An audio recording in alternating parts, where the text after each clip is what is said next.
my dudes, my name is Cecilia and welcome to my kitchen here in Stockholm, Sweden.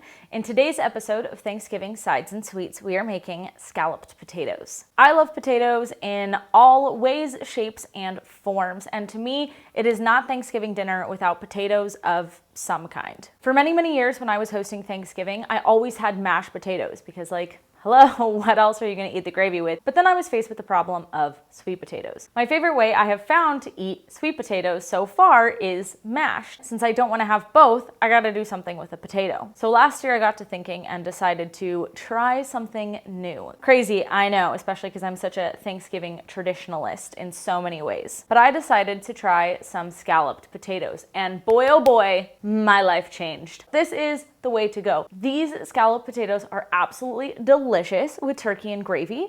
They scratch that potato-y itch, but even more so than mashed potatoes. They're so delicious. They are really rich, but I kind of like that. It's nice. You're gonna absolutely love them. So let's get started. Let me show you how to make them.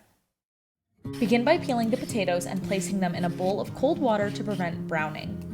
We want about a kilo of sliced potato, so I usually start with 1,200 to 1,500 grams of whole potato. Since these potatoes were so large, I only needed 3 and they weighed about 1,300 grams. Thinly slice 5 large cloves of garlic.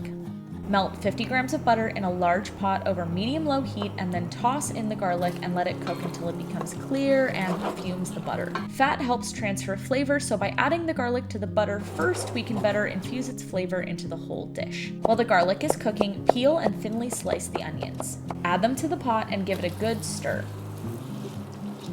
Add in the salt and then add in your thyme. You want the leaves from about 5 sprigs. Cook low and slow until the onions are soft and clear. While the onions are sweating down, slice the potatoes into approximately 1/4 of an inch, 1/3 of a centimeter thick slices. Do not place the potato slices back into the water. We do not want to wash away any potato starch.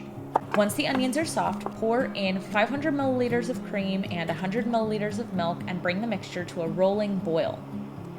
Add all the sliced potatoes to the pot and stir so that every slice is coated. Cook the potatoes for 10 to 15 minutes until they are just al dente. I like to give it a good stir every 3 minutes, but not much more than that, as stirring too frequently can make the potatoes fall apart. Once the potatoes are al dente and the sauce is thick, transfer everything to a casserole pan. At this point, you have some options. So when I'm making Thanksgiving dinner, I like to prep as far ahead as humanly possible. So I will be doing this in the beginning of my prep week and sticking it in the freezer. When it comes out of the freezer, I don't really need to defrost it. It can get slammed directly into the oven, and there it's gonna take about 40 minutes to heat through. I'll then take it out of the oven, sprinkle with cheese, and back in for another 10 to 20 until it's really bubbling and nice and golden brown on top. Another great option is to do this a day or 2 ahead of time and stick it in the fridge, and then take it out, sprinkle the cheese on, throw it in the oven. It's gonna be ready in half an hour. You just gotta make sure that, again, it's bubbling and brown on top. And then of course you can just make this the day of or the evening of. Today I am using this Heretical 12-month aged cheese. This is just what I have at home.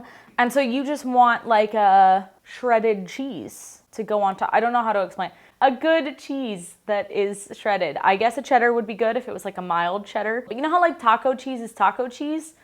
It's kind of like that. You just get a nice tasty cheese to put on top here. You guys got it. It'll be fine.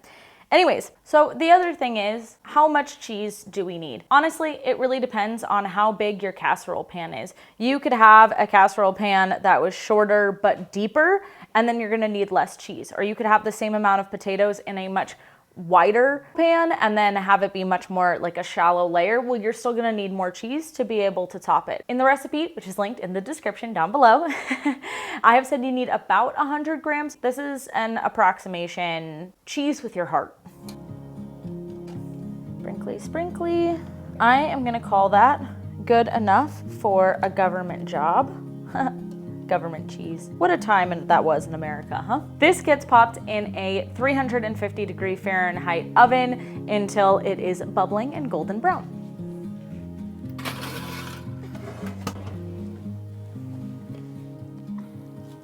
This looks so good. I'm so excited about it.